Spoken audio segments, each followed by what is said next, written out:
All right, welcome back. Um, it is Wednesday morning. Got my cup of coffee, got my Father Knows Best vest on. We have gone from my office to the gathering place, and Donald created this kind of makeshift studio here in the library.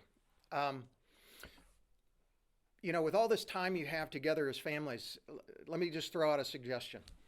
Um, it's so easy at night just to flip on the TV. You know what Julie and I have done is we've said, hey, you know what? Instead of being veg heads, we're going to play after dinner. We're going to get a game and play. And we've got, a closet full of games like you do. So 2 nights ago, we played Trouble. Very mentally demanding game, which, by the way, I won 3 in a row. Last night, we played Sequence. I don't know if you remember. Fun game, but we're just playing games together and it's fun interaction. So I encourage you, take time to do that. Parents, get out something to write with, pencil, pen, because I've got an assignment for you. I don't know if you've ever heard the phrase love bombardment. And by the way, you can stop this at any time and interact on what I'm talking about. But one of the things I want to do is give you a love bombardment question. And let me explain what I mean by that. Let's say you've got 5 members of your household. And a love bombardment would be that everybody would speak in to one person at a time. So here's the question. Parents, write this one down. I love how talented you are at blank. So if you're a family of 5, you take the first person, might be the youngest child in your family, and everybody says, I love how talented you are at, and you're love bombarding that person with that question. So take that, use it. It's a great way to encourage one another, to build one another up. It says in Ephesians to edify one another. The world's tearing us down, edify. So I'm going to keep giving you love bombardment questions. You can stop right now, do that, take as much time as you want. But I'm going to continue in now, changing direction with the devotional I thought about. And again, it follows in line with some of the things we're dealing with as a culture. So the question is, what do you do?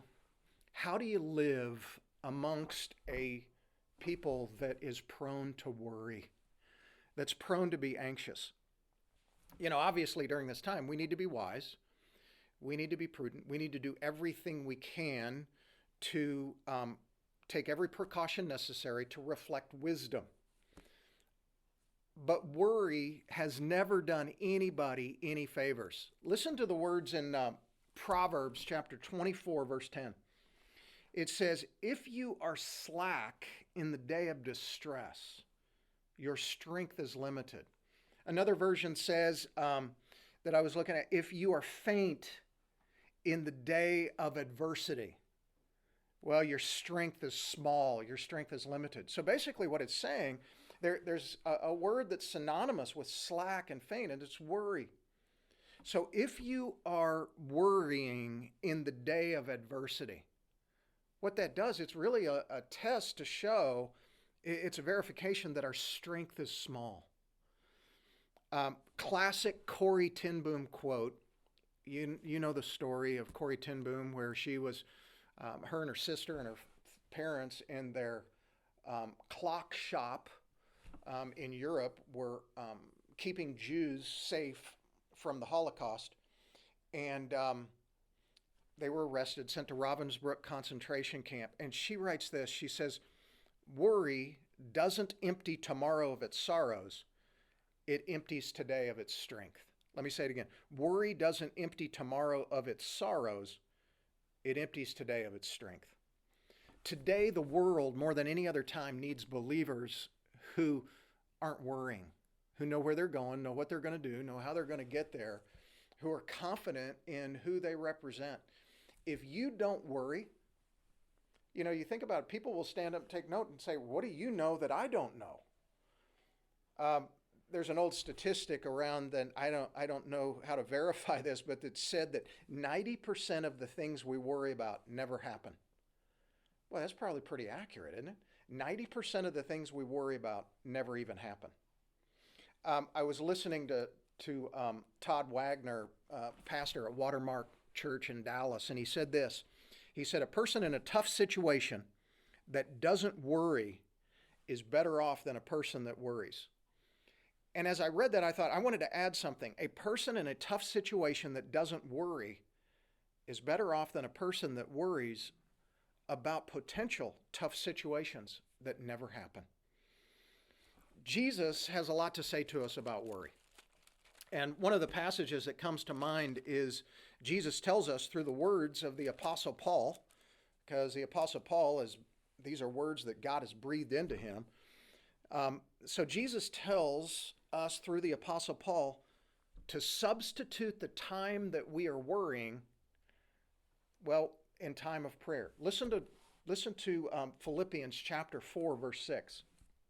He says, be anxious for nothing. In other words, don't worry about nothing.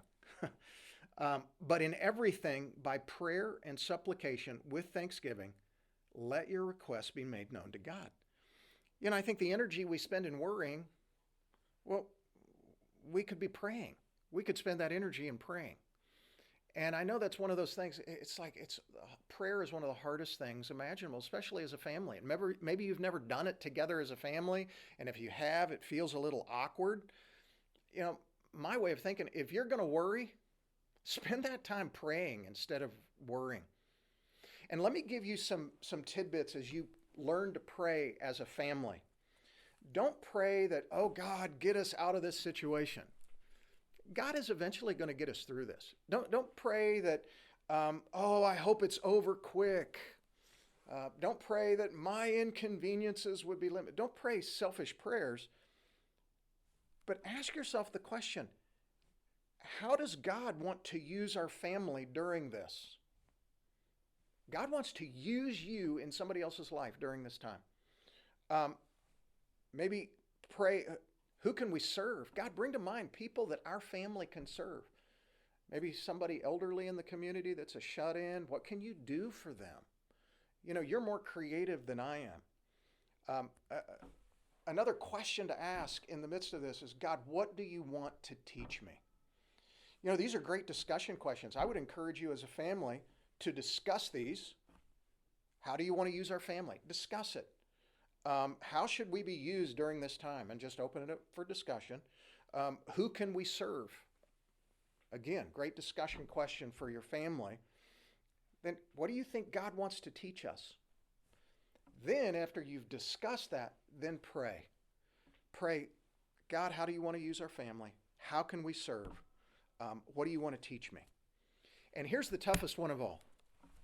As you pray, thank Him for these circumstances. You think, whoa, wait, this is inconvenient, this is hard. Thank God for these circumstances. God is always orchestrating a bigger story outside a smaller story. And this is what I think, that in 20 years from now, you're going to look back and you're going to remember that coronavirus period of time, and you're going to see the bigger story, that this was a time where God allowed your family to get driven together closer than it ever could have on its own. He's going to use this circumstance, which is a tragedy, and He's creating an opportunity. And I think in 20 years from now, you're going to see the bigger story, that God is doing something much more profound than you realized during this time, that your family is going to be much closer as a result of this time. So don't spend time worrying. Pray together as a family. And I'll see you tomorrow morning.